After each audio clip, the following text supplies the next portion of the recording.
Sinabi ni Nelson Mariano sa akin na nakahanap na siya ng hitman at nagngangalang Luloy. Sinabi niya na maasahan si Luloy at kayang tapusin ang ibinigay na gawain. Sinabi ko kay Nelson na makipag-ugnayan sa kanya, si Tox, na magbibigay ng detalye tungkol sa target. Pinayuhan ko siya na mag-ingat at magkita na lang kami muli pagkatapos ng proyekto upang ibigay ang bayad na manggagaling kay Police Colonel Leonardo.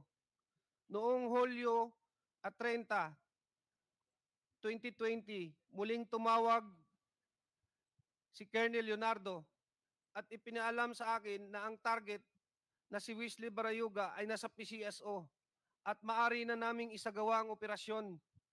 Ipinadala niya sa akin ang larawan ni Wesley Barayuga habang ito ay nasa conference meeting sa loob ng PCSO.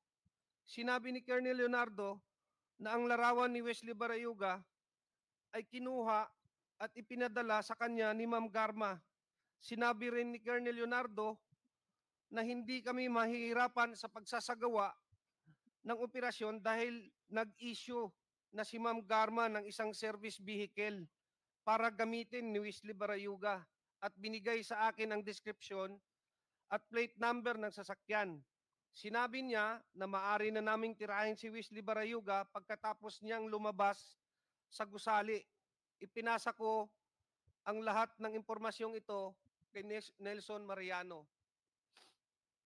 Matapos na matagumpay na naisagawa ang operasyon, ipinaalam sa akin ni Police Colonel Leonardo na si Ma'am Garma ay nagbigay ng 300,000 bilang kabayaran para sa aming trabaho.